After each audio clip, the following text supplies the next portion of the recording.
12 men walked into a mine, and none ever came back. But decades later, explorers found the truth: scratches on steel, a hidden room, and a cover-up that will leave you speechless. This is not just history. This is the nightmare they tried to erase. Granite Hollow Mine. Larrick, Kentucky. 1962, a small town powered by coal and sweat, where fathers, sons, and brothers descended into the earth every single day. But on one cold November morning, 12 men went down and vanished. No collapse. No radio signal. No screams. Just silence. By sundown, the entire town was holding its breath. Panic wasn't loud, it was suffocating. You could feel it in the stillness of the streets. The company issued a bland statement: tragic accident, under investigation.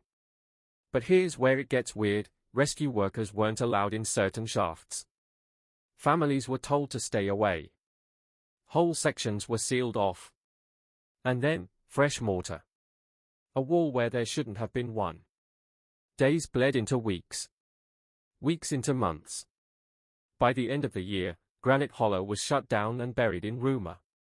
The official story? Just another unlucky mine lost to the earth. The whispered story? A secret too terrifying to tell. And for 50 years, nothing. Until 2013. Enter David Lawn, urban explorer, thrill-seeker, historian with nothing but a camcorder and old mine blueprints. His mission: break into the sealed shafts. What he uncovered behind that brick wall has haunted the world ever since. It wasn't bones. It wasn't rubble. It was something far worse. A hidden chamber. Furniture. Supplies. Oil lamps. And then, the door. Steel. Scarred. Hundreds of scratches carved into the metal from the inside out. Some rusted with age. Some sharp and fresh. What happened to those 12 men? Were they buried alive? Were they locked in on purpose? Or was something else down there with them? The answers remain sealed beneath Granite Hollow. But the scratches on that steel door scream one thing loud enough for the world to hear: they fought to get out. And failed. This channel isn't for everyone. Only the bravest dare to face America's buried nightmares. If you're still here, it means you're not ordinary. You're someone who knows that some truths are too horrifying to ignore. So hit that subscribe button, join the circle of mystery seekers, and tell me, you ready to discover the secret buried in your own backyard? David Lawn wasn't chasing fame. He wasn't after views or clout. He was chasing the whispers that haunted his childhood. Growing up near Larrick, Kentucky, he heard the name Granite Hollow like a curse. 12 miners who went down and never came back up. The silence of adults whenever children dared to ask what really happened. Years passed, but the whispers didn't fade. They grew louder inside him. Then, discovery in the county archives lit the fuse: a blueprint. An early draft of the Granite Hollow mine. And on it, a shaft erased from the official reports. The company claimed it had collapsed. But the blueprint told another story: no collapse. A room. Autumn 2013. David descended into the mine, armed with nothing but a headlamp, camcorder, maps, and a breathing mask. The silence waiting for him wasn't empty. It was watching. 50 feet down, the mine changed. The air thickened. The walls grew uneven. And then, he froze. A bricked-up entrance. The mortar looked too fresh for something sealed half a century ago. Yet the dust said untouched, undisturbed, waiting. David chipped at the wall for nearly an hour. Behind it wasn't rubble. It wasn't collapse. It was a corridor. And at the end of that corridor, a steel door, bolted shut, from the inside. His camera shook as his voice cracked. Why would a door bolt from the inside, unless it was meant to keep something in? That's when he saw them. Scratches. Dozens. Hundreds. Along the lower half of the door. Some rusted with age. Some sharp. Fresh. Proof of a struggle that never ended. The scratches weren't the end. They were just the beginning. Inside the chamber, under David's trembling torchlight, lay the wreckage of a makeshift shelter. Blankets rotting in the dust. Rusted cans stacked like offerings. A Bible, cracked open to the book of Job. And carved into the far wall, words that froze his blood: "We were chosen, but not saved." David staggered back. His breath shook. He left the mine in silence. And though he rarely spoke of it afterward, his footage, now online, ignited a firestorm. Doubt. Fascination. Terror. But most of all, it made people talk. A former mine engineer emailed David anonymously. A priest from Larrick reached out. And the daughter of one of the vanished miners whispered words that haunted him: "They sealed it for a reason." The deeper he dug, the darker it got. Next came the church. Our Lady of Providence, built in 1908 on land donated by the mining company. At first glance, ordinary, brick walls, a small steeple, nothing more. But beneath its floor, people whispered of a crypt, a place never listed in church records. And inside the chamber he had already uncovered, carved faintly into the back wall, was something worse than words. Not a cross. Not a Christian symbol at all. A circle. 3 inward thorns. Ancient. Wrong. When David posted a still frame of it online, the silence broke. Days later, an anonymous envelope appeared in his P.O. box. Inside was a photograph, faded from the 1950s. A priest stood at the mine's entrance, blessing the shaft, surrounded by miners in full gear. On the back, scrawled in ink, a message that made David's blood run cold: they weren't buried. They were offered. The symbol traced back to obscure Christian mysticism. No official denomination, no recognized sect. Just fragments from banned texts centuries old. Texts that spoke of a trinity of sacrifice. David returned to Larrick. He demanded entry into the church's crypt. Father Keem, the priest, met his stare with denial. "There is no crypt. The foundation is unstable. You can't go in." That night, David's car was broken into. 2 things stolen. His footage. His photo. Nothing else. But he had backups. So in daylight, he tried again. This time with a drone rigged with a thermal scanner. He flew it low behind the church, sweeping the ground. The screen flickered, then glowed. Beneath the church, the earth wasn't solid. There was something there. A hidden structure. Exactly where the whispers said it would be. Then came the voice of Mrs. Lena Welsh, an older woman whose father had been a deacon in the 1960s. Her words cracked open the past like a coffin. She remembered the whispers, a midnight rite, just days before the mine collapse. They gathered the miners under the chapel, she said. They told them they were chosen by God, but they weren't digging coal. They were digging for something older. That line seared itself into David's mind. What were they really digging for? Why would a church send miners into the dark? And why would 23 men willingly obey without question? Lena's final words were almost a whisper. They weren't just miners. They were the faithful. And the deeper they went, the less they came back. The next clue surfaced inside the Larrick Historical Society, a place that was little more than 2 dusty filing cabinets in the back of a post office. Tucked deep inside was a black binder, brittle with age. Inside were service logs from 1962. Sermons. Baptism records. Donations. And then near the back, David froze. A page with 23 names. Each typed neatly in columns. Each stamped in red ink with one word: delivered. But worse still, scrawled at the top, faint and nearly erased by time, were the words, "For the watcher below. May he be fed and never rise." David's hands shook. This wasn't a Gothic novel. This was a real town. Real men. Real families.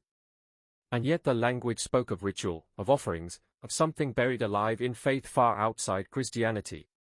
When he showed the page to Dr. Reuben Flint, a theology professor, the answer was chilling. Flint recognized it instantly. "That's from the Chapel of the Hollow," he said. "A heresy from the 1800s. Believers claimed the earth itself held a divine intelligence, something ancient, something buried. They called it the Watcher Below. Feeding it was the only way to keep the world safe. In most accounts, the feeding was symbolic. But Larrick had taken it literally." David cross-referenced the names with public records. None of the 23 were listed as deceased. Every single one shared the same fate, presumed lost in mine collapse, 1962. And yet, 5 decades later, their chamber had been found. The scratches, the Bible, the message carved into the stone. So David returned to the mine. This time, he wasn't alone. 2 trusted friends joined him, both ex-military. They came armed with radios, respirators, cameras. They weren't there for legend. They were there for the truth. And deep underground, the truth was waiting. The tunnel veered downward, man-made, but unlisted on any mining map. The walls weren't marked with pickaxes. They were torn, scraped, clawed. 60 feet in, they found something worse than bodies. A second seal. Not rubble. Not collapse.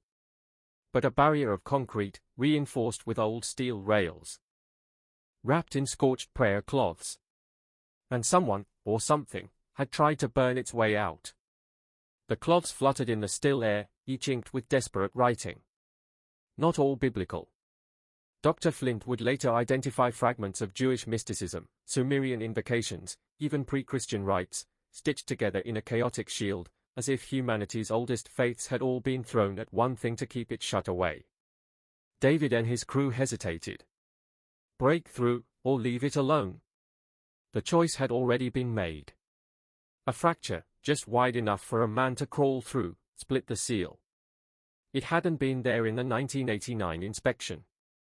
Something had broken out, or in. They pushed forward. The air beyond was thicker, heavier. The tunnel walls narrowed, etched with hundreds of desperate carvings, not with tools, but with fingernails. And then, the chamber. A perfect circle, 15 feet wide.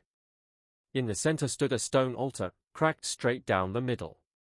Bones lay scattered, not buried, not arranged, just dropped. The walls bore names, carved with precision. Jonah Llewellyn. Elias Boone.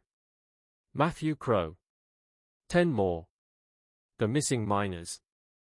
Their names etched like offerings. But one name was savagely destroyed. Scratched out. Gouged until nothing remained. Above them, black soot stained the ceiling. On the ground, a half-melted lantern still reeked of kerosene. This chamber hadn't been sealed since 1962. Someone had come back. Marcus, the medic, broke the silence. "We need to go.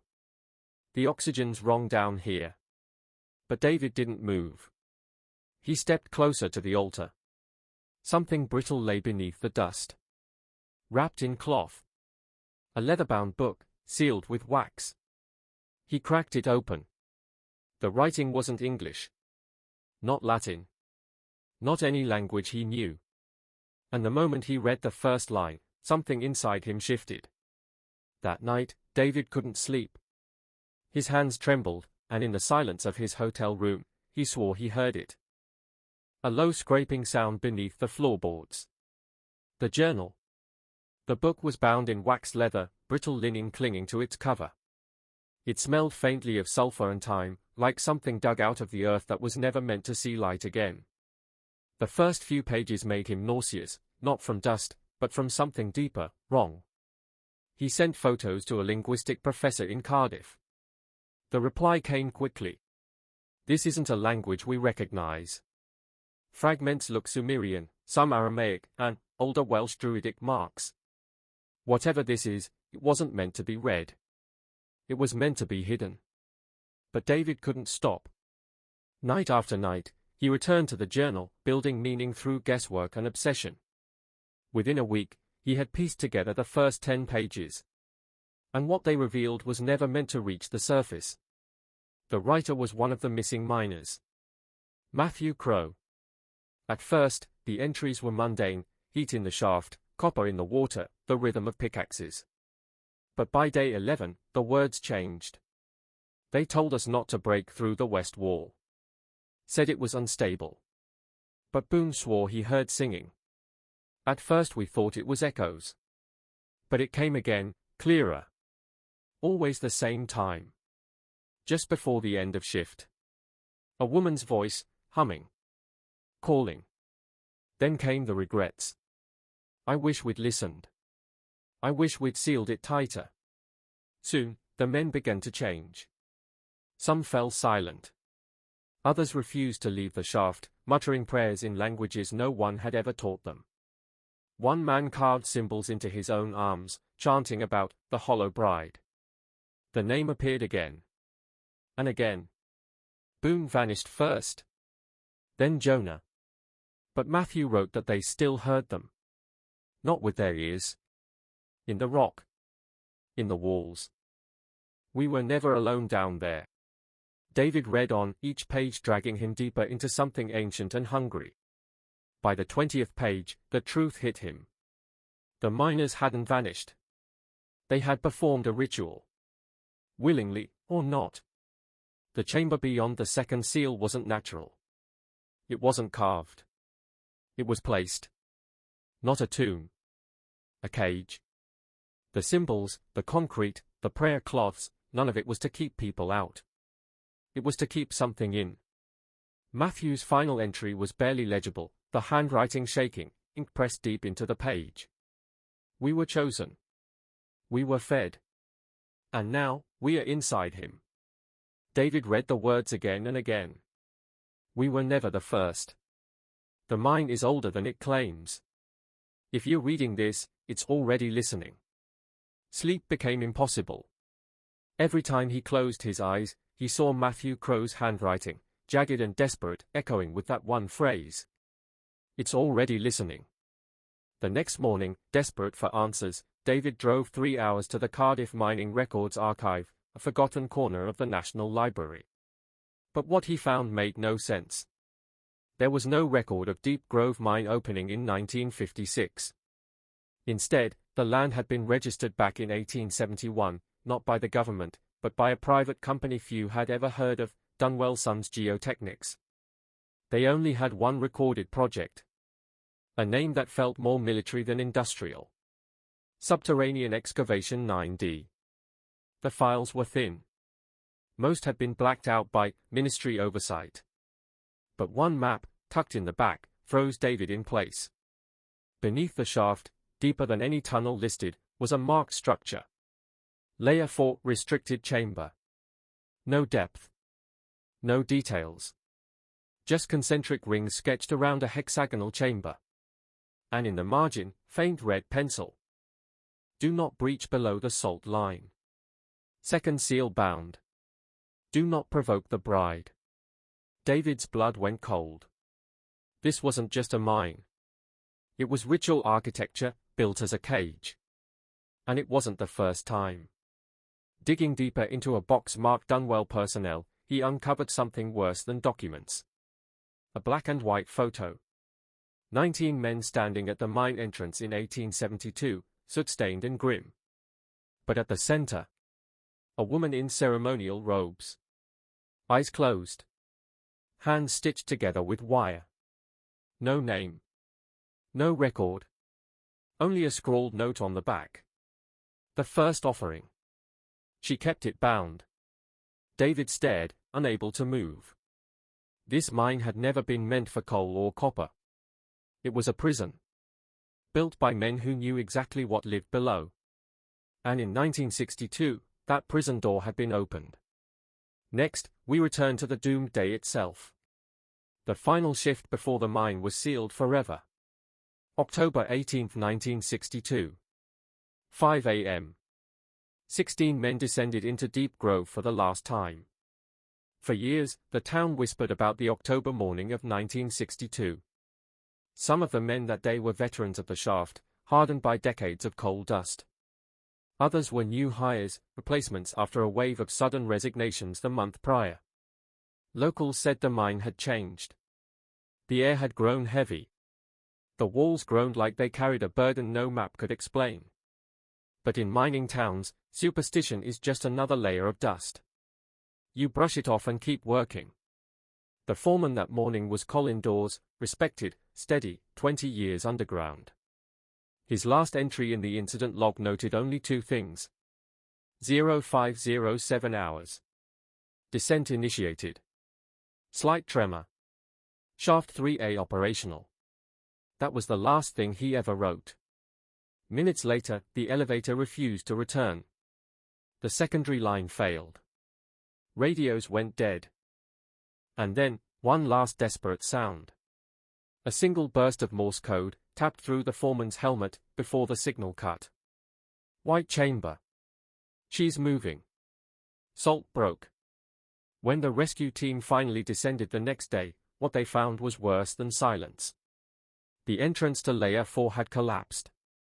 A single scorched helmet lay in the dust, spattered with dried blood. No bodies. No signs of struggle. No blast damage. Only walls carved deep, as if by claws, repeating one phrase over and over in jagged lines. Bride freed. Men fed. Bride freed. Men fed. Deep Grove wasn't shut down for safety.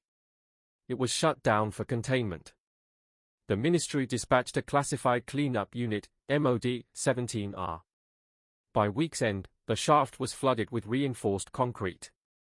The newspapers ran a single line, minor mining accident, regional subsidence. Families of the missing were paid to keep silent. And for 50 years, the mine lay sealed, the town left to rot, while something beneath the earth remembered. But in 2012, the seals were broken again. Not by miners. Not by the ministry. By a private exploration team who called themselves the Harrow Group. They weren't thrill-seekers, not in the ordinary sense. They were professional cavers, ex-engineers, and two former ministry geologists. Their mission was simple. To go where governments refused, and to uncover what had been buried in the dark. 50 years sealed shut. Tonight, we're breaking it open. The Harrow Group weren't thrill-seekers. They were hunters of forbidden places. And this time, what drew them in wasn't just the whispers of 16 miners who vanished in 1962. It was the classified archives they weren't supposed to see. Blueprints, redacted memos, photos smeared with dust and ink. But one note stood out, scrawled on the back of a maintenance log, written 2 days after the miners disappeared. Seal her in. She's waiting. Room can't hold forever. For half a century, no one had set foot in Deep Grove. Its entrance buried under concrete, thorns, and silence. Until now. October 28, 2012, Harrow pitched camp on the forgotten shaft. And by morning, the impossible happened. The first seal cracked. The ground moaned. And the team descended. Helmet cams caught it all. Nervous laughter. Then silence. Not the kind that means quiet. The kind that means something else is breathing in the dark. Layers 1 and 2, intact. Rotting, mold-choked, but standing. Layer 4, different. Here, technology started dying. Batteries drained in minutes. Radios spat static. And the geophones, built to measure rock movement, picked up something impossible. Not falling stone. Not rats. Scraping. Rhythmic. Deliberate. Then, they saw it. A fissure in the rock. Carved, not natural. Wide enough for a man to crawl through. And inside, a chamber. Not a mine. Not a tunnel. Something older. Something built. In its center, a rusted iron door with no handle. Just a seam. And above it, etched in corroded brass, barely legible through the rust. Bride's Hollow. Do not open. One of them, geologist Miles Braithwaite, froze. He swore he heard humming. Not with his ears. Inside his skull. A lullaby. Not joyful. Not mournful. Just waiting. And then the moment no one could stop. As the others argued, Miles stepped forward. Against every warning, every protocol, he lifted a chisel and hammer. "We came this far," he said. "We need to know." The cameras rolled. First tap, metal sang. Second strike, the chamber shook. Third blow. Wait. Did the humming just answer back? What happened next? One of them didn't make it out alive. And the footage was never meant to be seen. The seam cracked. The mine exhaled. A hiss of white mist poured from the door like a breath held for centuries. And then, without warning, the door opened by itself. Inside was a corridor so narrow the team had to crouch. Every wall shimmered black, tiles carved with symbols that didn't belong to any culture on Earth. Not Celtic. Not Roman. Not human. At the end, a chamber. Perfectly circular, domed like a chapel, yet built from jagged stone as if the earth itself had been forced into shape. In the center, a stone table. And on it, horror. Rusted miners' helmets, blood-caked tools, and a human jawbone wrapped in rotting fabric. Behind it, pinned to the wall, a sheet of parchment so decayed it looked ready to dissolve. 6 words, written in something darker than ink. "She speaks only to the willing." Miles stepped forward. Against all warnings, he reached out. His hand brushed the parchment. And he screamed. The sound wasn't just fear. It was pain. He dropped to the floor, clutching his head, whispering over and over, words that made no sense, until one MIC picked it up. "She never left. She's not done." And then, everything broke. The cameras glitched simultaneously. Batteries drained in seconds. The footage warped into chaos. Whispers filled the dark. Dozens. None of them belonging to the team. One explorer swore he saw a figure behind Miles. A woman in a veil. Still. Waiting. Watching. But the cameras caught nothing. Miles never walked out of that mine. 12 hours of searching. No blood. No footprints. Just the table. Just the symbols. And a low humming that returned whenever the cameras turned back on. The Harrow group resealed the chamber. But not with concrete this time. With lead-lined plates. Officially, they called it psychological disturbance. Site unsuitable for exploration. Unofficially, one survivor broke silence on a hidden forum in 2013. His words burned into the internet forever. That mine doesn't hold the dead. It holds something that's still listening. But this nightmare wasn't finished. Because the symbols carved into that chamber weren't unique. They matched something older. Something buried in church records, parish disappearances, and a string of unsolved deaths in a nearby village in 1901. And the one person who uncovered the connection was a retired folklorist named Dr. Elsie Hardgrove. Dr. Elsie Hardgrove wasn't supposed to find it. But when she stumbled across that leaked forum post, the one describing the symbols carved inside the mine, her blood ran cold. Because she'd seen those markings before. Not underground. Not in secret government files. But in a burial register from 1901. The place was called Barlow Moor. Today, the name barely exists. Wiped from maps. Forgotten. Erased. Official records claimed the village was evacuated after a plague in 1903. But Hardgrove knew better. She dug through parish archives, yellow pages crumbling in her hands. She tracked down descendants of families who once lived near the site. And what she uncovered was a nightmare wearing the mask of history. Barlow Moor wasn't just another mining hamlet. It was a community built around ritual. Their records spoke of veiled sisters. Offerings of silence. The listening bride. And the deaths, dear God, the deaths. In just 2 years, 38 villagers, mostly children and young men, were recorded as dying from withdrawal. Dampened spirits. Absence. Not sickness. Not accident. Absence. the town's final vicar scribbled one chilling line into the margin of his burial book. "The mine is not sealed. It is waiting." Hardgrove connected the dots. The symbols carved into the chamber wall in Deep Grove.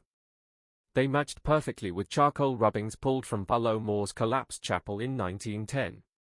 The bloody phrase left inside the mine, "She speaks only to the willing," was nearly identical to a hymn recovered from the village. "She calls only those who have nothing left to lose." This wasn't coincidence. This was a pact. Ballow Moore hadn't died from plague. It had been erased, sacrificed, to contain something. And when the Harrow Group broke that seal, they hadn't uncovered history. They had woken it. But then, things turned darker. On a rainy afternoon in March 2013, a package arrived at Dr. Hardgrove's cottage. No return address. No markings. Just a smear of red wax across the seal. Inside was a single Polaroid. A black and white image of soot-covered miners, their faces hollow, their eyes wide. And standing in the center of the group, clear as day, was a woman in a dark veil. A woman who should not exist. Because the photo was dated 1902. 1 year before Ballow Moore was erased from the map. Her hands trembled as she flipped the Polaroid. On the back, scrawled in a firm, confident hand. Taken 18th of June, 1962, just before they went silent. Elsie froze. That was 4 days before the 7 Harrow miners disappeared. But here's the impossible part. Polaroid film didn't even exist in the UK until 1963. The photograph should not exist. She raced to London, then Oxford, shoving the photo under the noses of experts. Both said the same thing: the film was genuine. One called it eerily accurate. The other stared at it for a long time and whispered, "If this is a fake, it's the best fake I've ever seen." Elsie barely slept that night. In her study, she tore through the hymn book from Ballow Moore, flipping to a passage she had never been able to decode before. She rings, 7 men she calls. All kneel, all listen, all vanish. Her breath caught. It was as if the Polaroid had been sent deliberately. A missing puzzle piece sliding into place. By morning, she was standing at the Harrow chamber again. The site was barricaded, stamped with hazard warnings. But Elsie's academic credentials forced the gate open for one last inspection. Inside, the chamber was changed. The chalk markings were gone. In their place, the symbols were seared into the stone itself, charred black, some twisting into new shapes, others stretching across the walls like veins. But at the center of the chamber floor, a new object. A small, tarnished copper bell. The same bell from the photograph. It sat there, untouched, waiting. And though the chamber was silent, Elsie swore she heard it. A faint, distant chime echoing through the tunnels. No one else heard it. That was the night she realized the chamber wasn't just holding a secret. It was communicating. And the next witness to confirm her nightmare would be a man who had stayed silent his entire life, until the day he lay dying. Because in the mining towns of Derbyshire, they whisper a phrase. If a man takes something that belongs to the earth always takes something back. And in November 2013, an 89-year-old former miner named Albie Keane, ravaged by cancer, speechless for months, finally opened his mouth. And what he said shattered everything Elsie thought she knew. For 50 years, Albie Keane had stayed silent. On paper, he wasn't even there. He'd been listed as a non-active shift miner the day the Harrow team vanished. But in November 2013, lying in a hospice bed with cancer eating his voice away, the truth finally clawed its way out. A visiting chaplain made a chilling note in the logbook that day. Mr. Keane said he was one of the 8, not 7. 8 went in. When Elsie heard, she rushed to the hospice. Albie was weak, barely conscious, oxygen mask rattling with every breath. But when Elsie showed him the Polaroid, his entire body shook. Slowly, one trembling hand tapped on his thigh. 7 times. Then once more. 8 men. Not 7. That night, A nurse left a recorder running beside his bed. By morning, Albie was gone. But the tape captured something no one expected. His ruined, rasping voice forced out just one sentence. She sang, "And we forgot our names." Elsie took the tape to a folklorist in Buckton who specialized in underground chants. The man turned pale. His hands trembled as he whispered, "That's the bell girl. A spirit said to live beneath the earth. She sings your name backwards, and once you hear it, you forget your way. Forget your name. And follow her forever." But that legend didn't belong here. It was Cornish and Welsh, tales from the 1800s, hundreds of miles away. Then Elsie remembered. The Harrow mine wasn't purely local. The original company had been founded in 1891 by Cornish investors. They hadn't just brought their tools. They had carried their superstitions, and maybe something worse. The copper bell. The hymns. The carved symbols. The loss of names. It all pointed to a ritual older than Christianity, buried in folklore and whispered through generations of miners who never returned to daylight. Albie Keane may have been the last surviving witness. But what exactly did he see? And why did he survive when the others didn't? Because for decades before his final breath, something inside Harrow Mine had already spoken once before. In 1987, a forgotten paranormal research team carried a cassette recorder into the abandoned shaft. And when the tape was played back, a voice answered from the dark.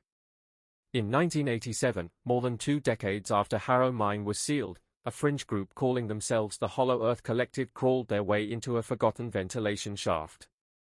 Most dismissed them as eccentrics, obsessed with ley lines, druidic hauntings, and occult geometry. But what they carried back out of the mine that night would become one of the most chilling and debated recordings in UK paranormal history. Simon Vickers, their leader, kept a meticulous journal. His entry for that night reads: "Temperature dropped to 2 degrees Celsius within 15 feet of the shaft. Equipment batteries failed one after another. At 2:13 a.m., faint bell tones echoed up the tunnel, rhythmic, patterned, like a song with no melody. The recorder captured it. And then, a voice. Not static. Not wind. A female voice. Unmistakably human, yet layered, like someone whispering inside itself. And then the names began. One by one. William. Leonard. Joseph. Thomas. All 7 Harrow miners. Spoken clearly. Slowly. Like a roll call from beneath the earth. The group bolted in terror. But the tape survived. Passed around quietly in paranormal circles, dismissed by skeptics as a hoax. Until Elsie Hardgrove heard it, nearly 25 years later. She placed it side by side with a forgotten recording, the foreman's emergency radio call made the morning after the 1962 collapse. A panicked man shouting over static, insisting he could hear a woman's voice singing the miners' names beneath the rubble. The tones matched. Exactly. But there was something more disturbing. On the Hollow Earth tape, the 7th name whispered was not one of the official 7. It was Albie. Albie Keane. The same man who, on his deathbed, claimed he was the 8th, even though no document ever listed him among the missing. How did a voice in a sealed shaft, recorded in 1987, call out the name of a man who wasn't supposed to be there at all? Elsie dug deeper into the Hollow Earth archives. There she found a second cassette. It was never made public. A handwritten warning scrawled across the case read, "Do not play at night." She played it anyway. At first, wind. Then, faint bells. Then silence. And then, a different voice. Male, broken, exhausted. The room is not sealed.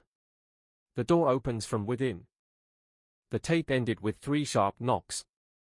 From inside the mine. But Elsie wasn't finished. Because when she returned to Harrow, breaking past the barricades under cover of night, she found something no one expected to still exist. A trail of fresh chalk markings. Markings only the miners could have left. The Harrow mine was supposed to be sealed forever. After the 1962 collapse, the lower shafts were entombed in reinforced concrete and iron plating. Ventilation tunnels were welded shut. Nothing, and no one, was meant to enter again. But in 2013, Elsie Palmer did what no one else dared. Under cover of night, with the help of a demolition engineer friend, she broke through the old South Barricade, the same shaft the Hollow Earth Collective had once used. Beyond the rusted gate, the air was stale. But the walls were not untouched. Across the dust-caked stone were markings. Chalk symbols. Not faded. Not weathered.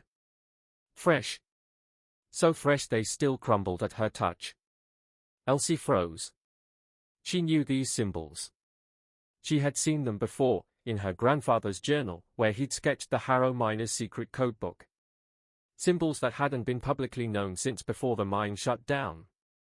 There was only one explanation. Someone, or something, was marking the walls from inside. She pressed deeper. The markings multiplied.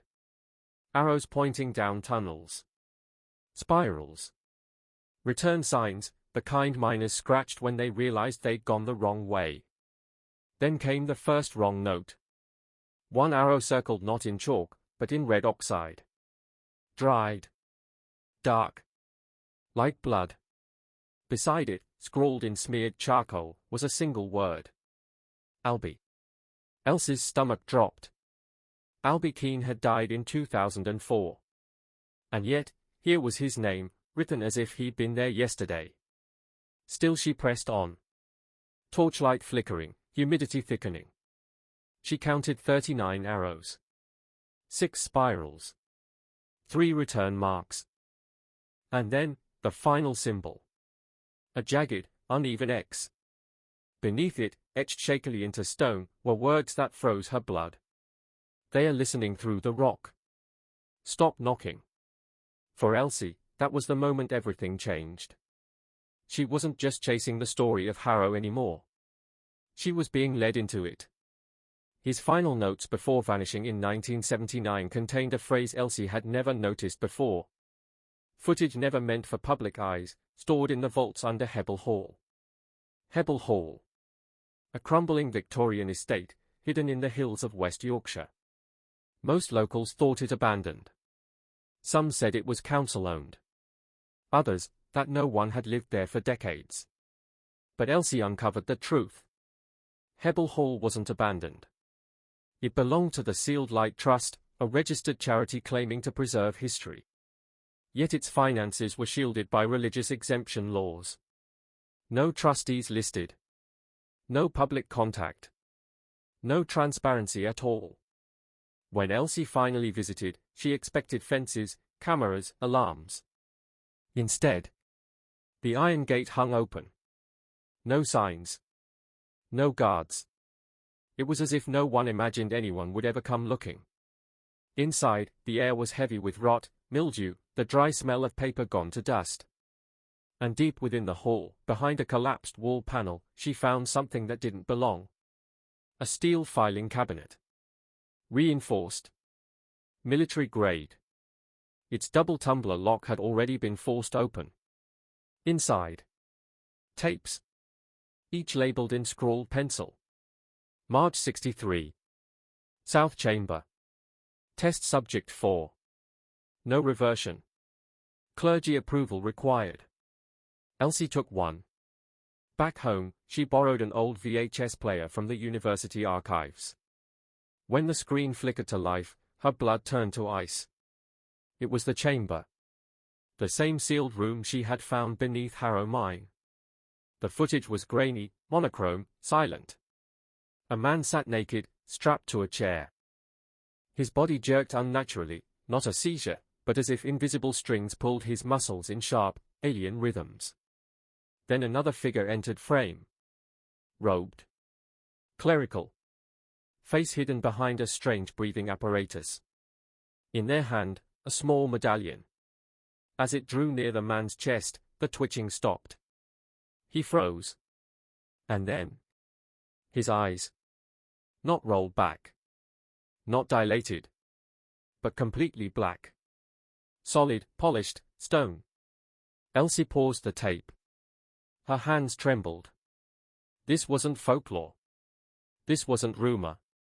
It was recorded, documented, archived, and hidden for over 50 years. But the worst discovery wasn't on the tape. It was the card slipped inside the case. Property of Sealed Light Trust. Return immediately. Archive copy 4 of 6. Original broadcast stored at Harrow Mine Relay. Broadcast. This wasn't just recorded. It had been transmitted. The question was, to who, and why? Elsie's discovery of the broadcast reference changed everything. It hinted at something far larger, something official. For weeks she scoured archives, filed FOI requests, and combed through obscure military catalogs. At first, nothing.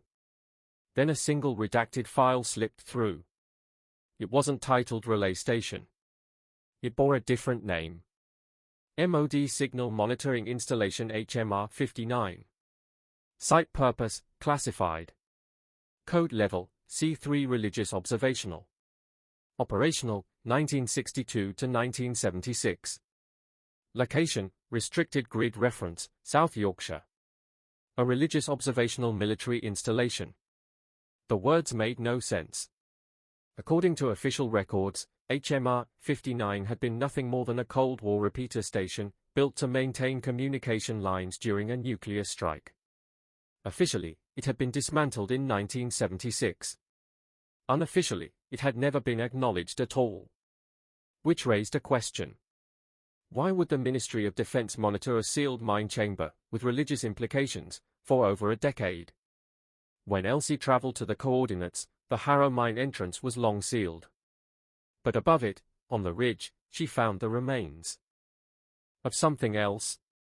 Concrete foundations buried in grass. Cracked steps leading to nothing. Bolts from a tower mount rusted to the bone. And conduits. Steel conduits, still running into the hill. There was something beneath. Back in town, she tracked down a retired surveyor named Bill Granger. He claimed to have worked on secret construction contracts for the military in 1963. When Elsie showed him the footage from Hebble Hall, his face drained of color. "You shouldn't have this," he whispered. He explained how his crew had been told they were building a radio monitoring room, soundproofed, lead-lined, shielded from interference. But the shielding wasn't for Soviet signals. "We wore suits just to lay the cables. The equipment they installed, it wasn't radio. At least, not the kind I'd ever seen." Elsie pressed him. What had it been for? Granger's voice broke. "They told us it was about the Soviets. But it wasn't Russia we were listening to." He hesitated. Looked at the ground. Finally, he said the words that would haunt her forever. They weren't listening to the Soviets. They were listening from beneath. That night, Elsie barely slept.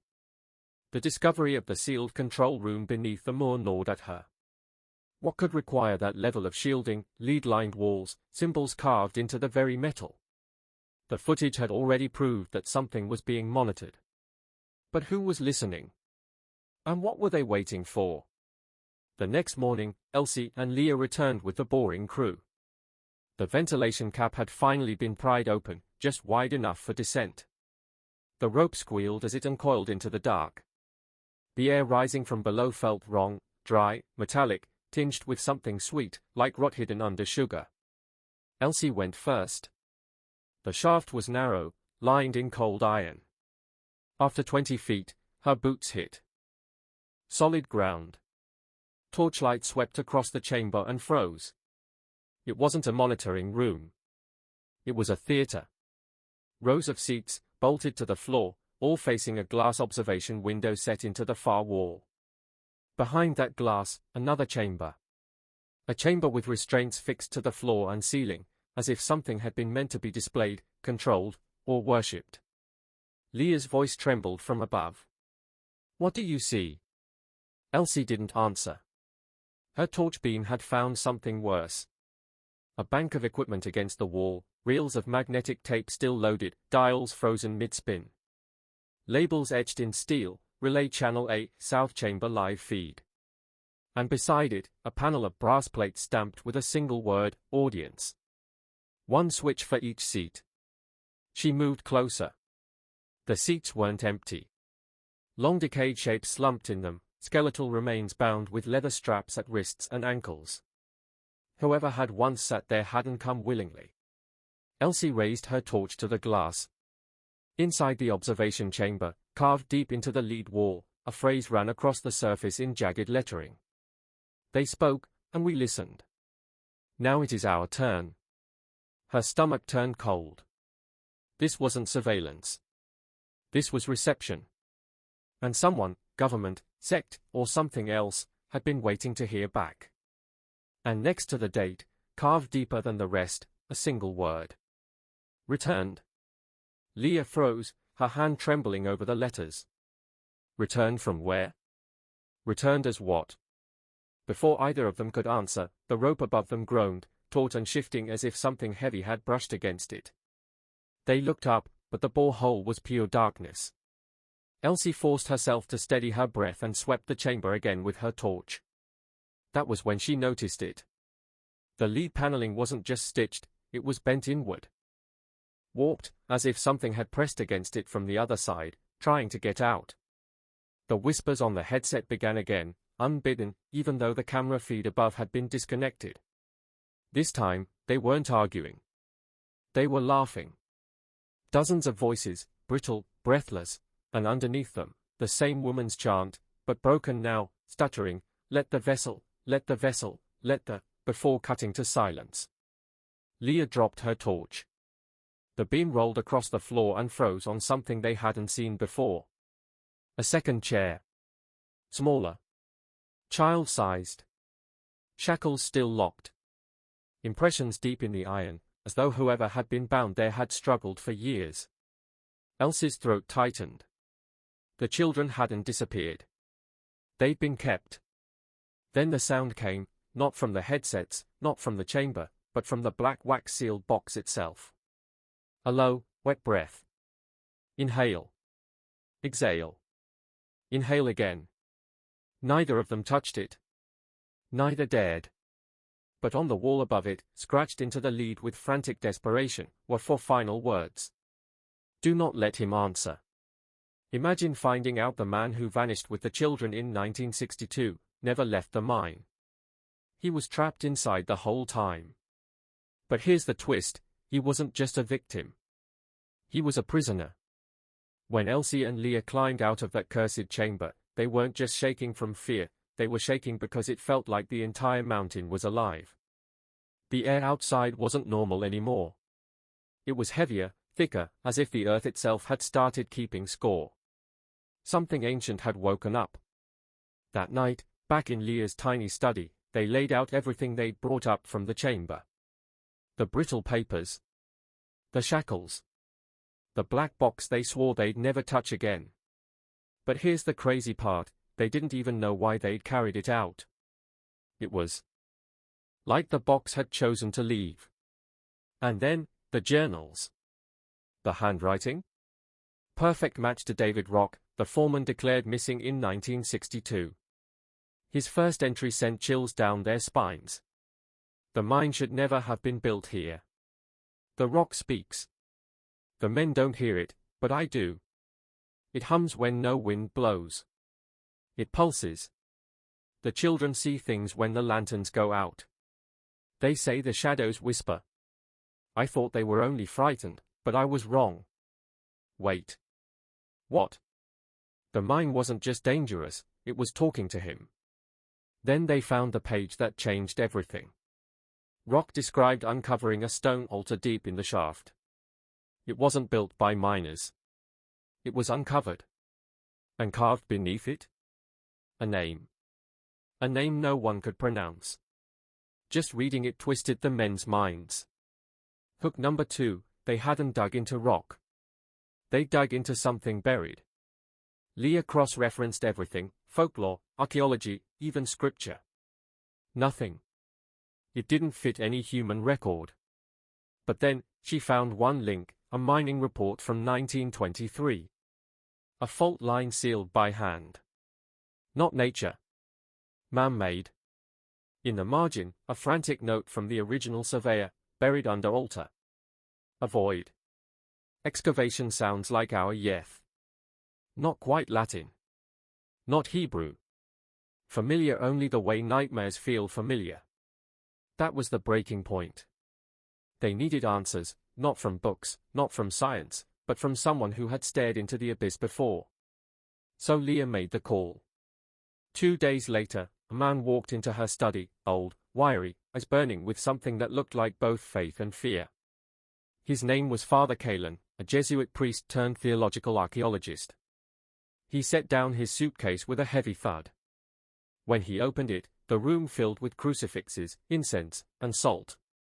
Weapons, not relics. He looked at them both and said the words that made their blood run cold. You found something that should have stayed sealed. And next, he tells them exactly what they unleashed when they opened that chamber. This wasn't just a mine. It was a trap. And when we opened it, we woke something waiting to be unleashed. Before Father Callan even heard the full story, he already knew the truth. You weren't just digging up earth, he said. You were digging up judgment. And he hadn't even touched the black box yet.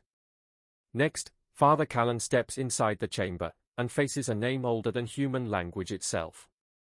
The old priest stood at the edge of the mine, staring down into the tunnel like it was a throat waiting to swallow him whole.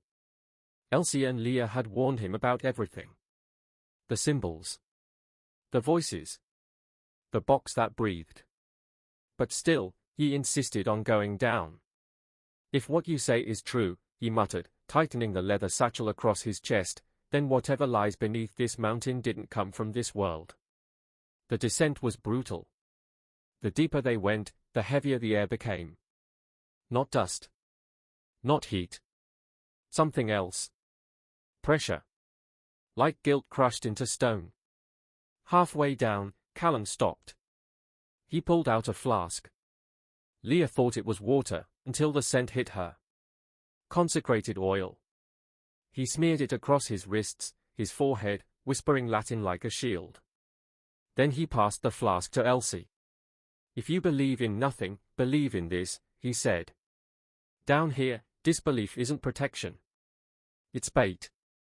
By the time they reached the sealed chamber, the sun was dying outside.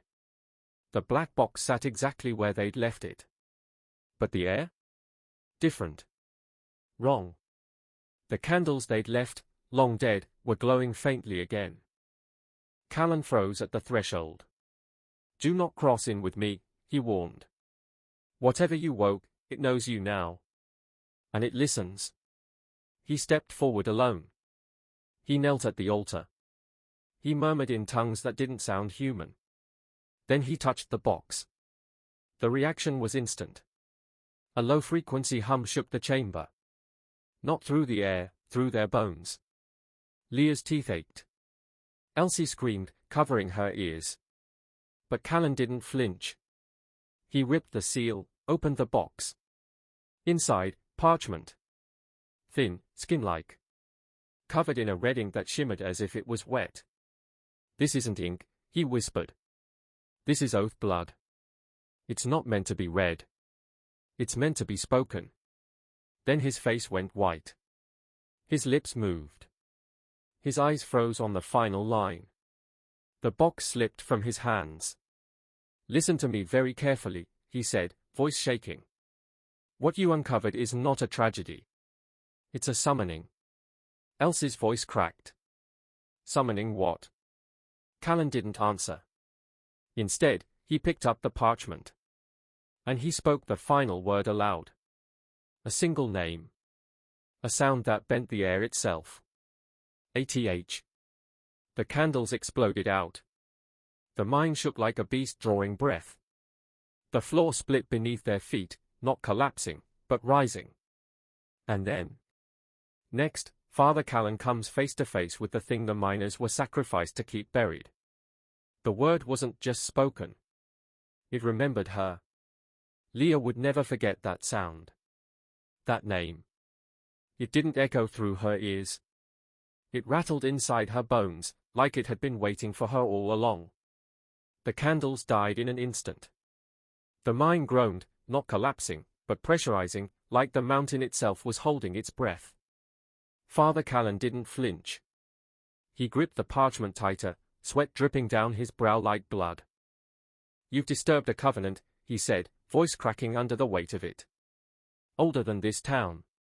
Older than this country. They called it a mine, but it was built as a threshold." Elsie tried to speak. She couldn't. The air pressed against her throat, strangling the words before they could leave. Callan laid the parchment on the altar, careful, reverent. He pointed to the writing spiraling inward. "This isn't writing. It's binding. A circular seal. A containment. And that box." He looked at them, eyes hollow. It wasn't holding something in, it was keeping something out. Leah stared again at the parchment's texture. It wasn't paper. Callan's voice dropped to a whisper. "Skin. Human skin. A voluntary offering. Someone gave themselves fully, to lock this thing away." Elsie's voice cracked through the silence. "Then what about the miners? Why did they vanish?" The priest inhaled, slow and heavy, like a man about to confess to a crime. "Because in 1962, the ritual failed." The words landed like a hammer. "The last member of the order died. No heir. No rebinding. The seal collapsed. And when it broke, it fed. The chamber froze. Silence so thick even the dust refused to move." Callan's eyes darkened. 13 men. Not random. Chosen. The mine always chooses. Every generation, it demands sacrifice to stay asleep. And when the oath wasn't renewed, the hunger returned. Leah's knees went weak. "Then this town, everything we knew about it." "Not a lie," Callan cut her off. "A bargain." He lifted the black box again. On the inside of the lid, faint, almost invisible, a sigil. Crescent moon. Fractured down the center. Beneath it, Latin. Per pactum manet somnus. Through the pact it sleeps. Callan turned to them, face pale as ash. "If the pact is broken, it awakens." Leah's whisper cracked the silence. "And we just broke the seal." Then it came. From the corridor behind them, soft. Slow. A scraping sound. Not rock. Not collapse. Footsteps. Bare. Dragging. More than one set. And then, voices. Familiar voices. Voices they knew were impossible. The lost miners. Calling their names. Next, the mine begins to breathe again, and what follows isn't human. The footsteps weren't footsteps at all. Father Callan froze, staring into the narrow corridor. The dragging grew louder, flesh on stone, bare, raw, like something that had forgotten how to walk. Then came the voices. At first, faint, broken, like whispers swirling over a graveyard. But then, unmistakable. "Frank, you got the drill line. Did someone seal us in? Where's the air, boys?" Elsie's knees buckled. Her voice cracked. "That's my father. That's his voice." Callan's face went white. "No. That's not them. It wants you to think it is. That's what it does. It remembers. It imitates." Leah stared down the tunnel. The voices stacked now, one over another, screaming, laughing, weeping, singing. A hymn. A funeral hymn. "And when I go down to the valley low, let no one follow, let no one know." Elsie stepped forward, eyes glazed, body moving like a puppet. Leah yanked her back, heart slamming in her chest. "Don't listen." Callan hissed. "That's how it fed in 62. That's how it always feeds." The deeper they had gone, the colder the air had become. But now, the voices brought heat. Oppressive, suffocating. The air shimmered. Rock sweated. The mine wasn't echoing. It was breathing. "We reseal the chamber. Now." Callan snapped. But Leah's eyes locked on the altar. The parchment. The skin had curled inward, edges blackening. The symbols weren't glowing anymore. They were melting. Burning away. The ritual was gone. And it wasn't coming back. The voices stopped. All at once. Too sudden. Too silent. Leah's whisper trembled. It's watching us. It knows we're still here. Then, movement. At the far end of the corridor. Not walking. Not crawling. Sliding. A wet, boneless drag. Like a sack of meat being pulled through stone. Elsie screamed. Father Callan's voice thundered, G.O. Breach tunnel. Now. I'll hold it here. Leah's heart stuttered. What is it? What are we fighting? And for the first time, Callan's eyes showed fear. I don't know its true name. But the Order called it, the Forgotten Mouth. It devours memory. It feeds on truth. He raised the black box in one hand, a crude blade in the other. Get out. Seal the tunnel. If it follows, kill it. Or kill yourself. But don't let it reach the surface. Behind them, the walls pulsed. Breathing faster. And then, from the shadows. A whisper. Elsie's father's voice. They never came to rescue us. Elsie broke. Sobbing, stumbling, dragged by Leah's grip as they bolted down the narrow corridor. Behind them, Father Callan's voice didn't fade. It was swallowed. No scream. No struggle. Just nothing. Silence. The silence of something ancient resuming its work. Leah and Elsie shoved through the collapsing tunnel, lungs burning, but something had changed. The walls weren't stone anymore. The mine was reshaping itself. Twisting. Folding. A maze. A trap. A loop of memory and illusion. And they were already inside it. Next, the mine doesn't just hold them. It rewrites them. And the only way out may cost them their lives. The beams weren't right. Too new in places, too ancient in others. The rock shifted under their eyes, pickaxe scars appeared, vanished, flickered like a memory rewinding. Their torch didn't light the mine. It warped it. Shadows stretched like broken limbs. Sometimes they moved before Leah or Elsie did. We've already come through here, Leah whispered. Elsie's teeth chattered. It's not the same. It's like the mines, remembering differently. Or choosing what it wants us to see. They turned a corner. And froze. The chamber. The altar. The black box. Exactly as before. Wax seal. Burned edges. Even their footprints, circling back to the same cursed room. No, this isn't right. Leah's voice cracked. We didn't walk in a circle. Elsie's eyes widened. It's not us that turned. It's the mine. Leah touched the altar. Ice cold. Her footprints led in, but none led out. The mine wasn't just alive. It was folding time. Trapping them. Looping them. They spun around. The tunnel was gone. Stone wall. No crack. No seam. Just sealed. Panic hit like drowning. There was a passage here. Elsie screamed. It's testing us, Leah whispered. Or feeding again.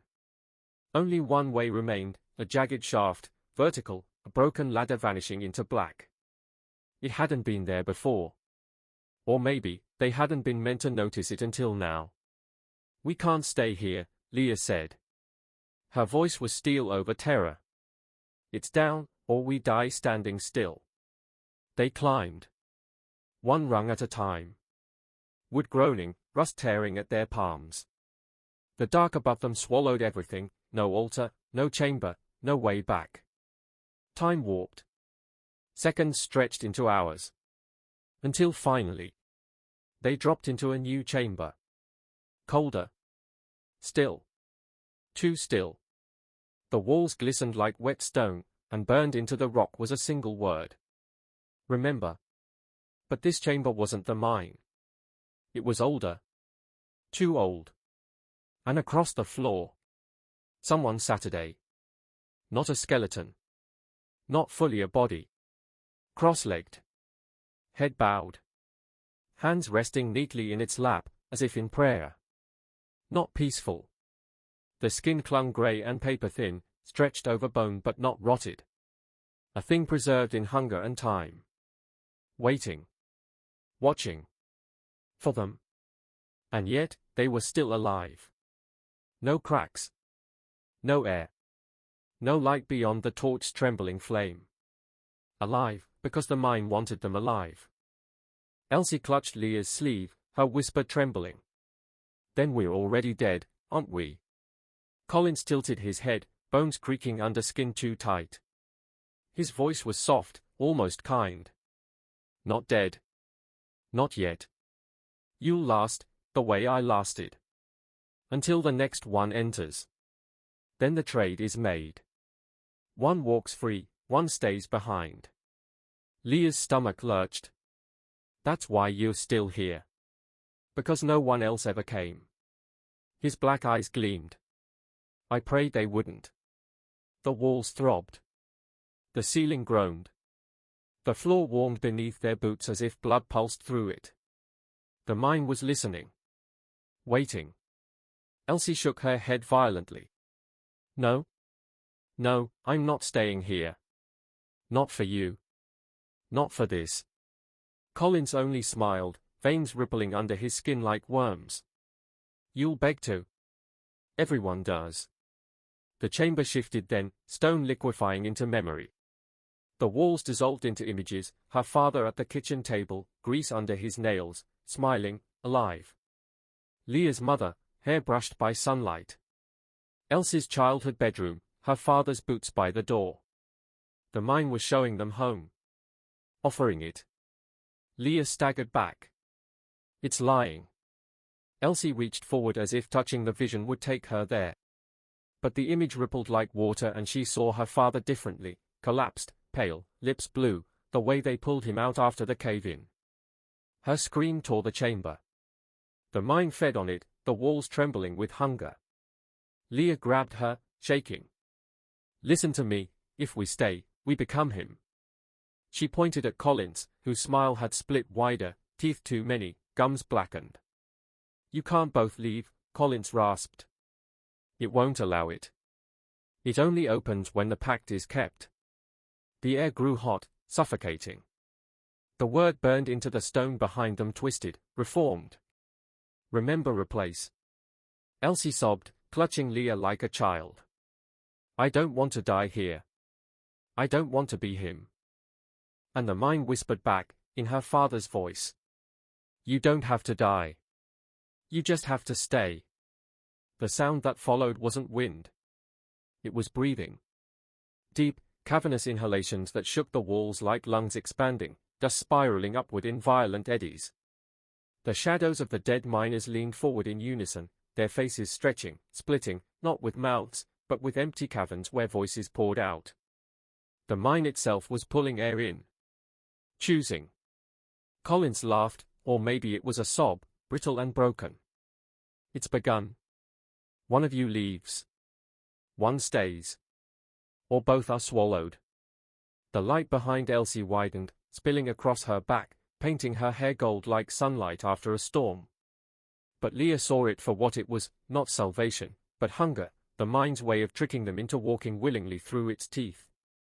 Elsie's hand shot out, gripping Leah's wrist. Together, she whispered. If it wants a trade, then it can choke on both of us. The shadows reacted. They surged, a tide of flickering bodies pressing inward. One miner's hand brushed Leah's arm, it was ice, not skin, leaving behind a bruise shaped like fingers. The door pulsed brighter, and the carved names on the wall began to smoke, LCM, Ruther, pending, shifting, the letters melting into fire. Leah screamed against the roar, Run, Elsie! If you don't go now, it'll seal forever. Elsie stared into her eyes, tears streaking her face, her father's voice echoing through the chamber. You don't have to die. You just have to stay. Her grip tightened. Then let it take me. Not you. The mine groaned, furious. The floor split with a sound like bones cracking, black smoke rising from the fissures. The shadows swirled into a cyclone around them, arms reaching, dragging, tearing. Collins's voice rose above the chaos, shrill and triumphant. Choose. Or it chooses for you. And then, Elsie shoved Leah. Hard. Leah stumbled backward, through the glowing threshold, her scream swallowed by blinding light. The last thing she saw before the door snapped shut was Elsie's face, lit in gold, defiant, as the shadows closed around her. Silence. Leah collapsed on wet grass, gasping at the night air. She was outside, above ground, under the stars, alive. The mine mouth behind her was sealed with stone, as if it had never opened. But she wasn't alone. On the ground beside her lay the black box. Its casing was cracked, humming faintly. And from inside it, muffled but clear, came a voice. Elsie's voice. Leah? Leah, it's dark. Don't leave me here. The chamber shook. The air wasn't air anymore. It was breathing. The mine itself was alive. Collins sat slumped in the corner, eyes hollow black holes. His voice cracked like broken stone. You'll never beat it. I tried. I screamed for my men. But the mine doesn't care, it only wants balance. Blood, for breath. Leah stepped forward. The ghostly miners, dozens of them, parted like smoke, watching, waiting. Her voice cut the silence. Then take me. Let her go. The ground quaked. The shadows leaned closer. But then, Elsie did the unthinkable. She shoved in front of her friend. Her voice shook, but her stare didn't. Take me instead. I'm not strong like her, but I'm brave enough to stay. High voltage sign wait. What? High voltage sign. The glowing exit behind her flickered, then dimmed. The stone began to close. No? Collins screamed. You'll anger it. But it was already too late. The rules had been broken. The choice had been challenged. The mine howled. The wall shook like a dying titan. The shadow miners vanished, raised like chalk off a board. Collins fell to his knees, clawing at the stone, his voice a ragged plea. Stop. Don't. Please. But the mine was listening to something else now. Something it hadn't heard in 100 years. Defiance. The ceiling split. Dust rained. And then, silence. A crack ripped open behind Leah. A second door. 2 exits. Impossible. Elsie gasped, tears in her eyes. What just happened? Leah could barely form words. I think we broke its cycle. Collins looked at them one last time. His body dissolved into shadow, not in agony, but finally at peace. His debt, paid. The floor stopped pulsing. The walls stopped breathing. The mine, let go. Leah seized Elsie's hand, adrenaline flooding her chest. Let's move, before it changes its mind. They ran. Together. Through the second doorway and into light. Air. Freedom. The mine shrank behind them. The nightmare sealed. Morning fog draped the valley like a veil. The ridgeline trembled as if even the mountain had witnessed too much. Leah collapsed in the grass, dragging Elsie with her. Both women stared at the sky like they hadn't seen it in years. Birdsong. Insects buzzing. The normal world returned, but it felt wrong. Too clean. Too calm. Neither of them dared to believe it was real. When they reached town, covered in soot and blood, they didn't look like survivors. They looked like ghosts that had clawed out of hell itself. People froze on the street. Eyes wide. Whispers everywhere. And then, on the courthouse steps, Sheriff Mauleary rose to his feet, his cigarette trembling. Jesus Christ, he muttered. His hat tipped back. His face pale. You weren't supposed to come back. The sheriff's cigarette dangled from his lip, ash trembling. His voice cracked through the silence. Thought you were both dead. Leah didn't even blink. You need to listen. And you need to believe every single word. And so, in that dim backroom of the sheriff's office, they unleashed the impossible. The sealed shaft. The names carved into stone. Collins, still down there, trapped, watching. The shadows. The deal. For 2 hours, the words poured out. Sheriff Morleary never interrupted. Not once. But with every sentence, his face hardened. By the time they finished, his jaw was set like granite. Finally, he leaned back. His voice low. There was a Collins. But we never found his body. Truth is, none of the miners' bodies were recovered in '62. Easier to say they died in the collapse. Nobody wanted to dig deeper. He paused. The air in the room thickened. Not after what happened in '48. Leah's voice snapped. What happened in '48? The sheriff's eyes darted to the window. For a moment, he looked like a man carrying a coffin inside his chest.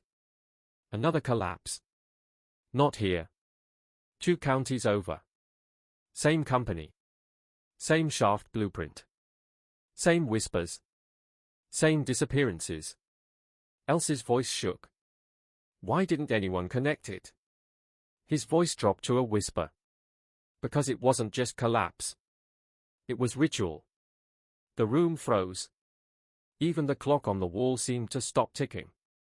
The mining company wasn't just mining. They were serving something. Feeding it. And the families were paid to stay silent.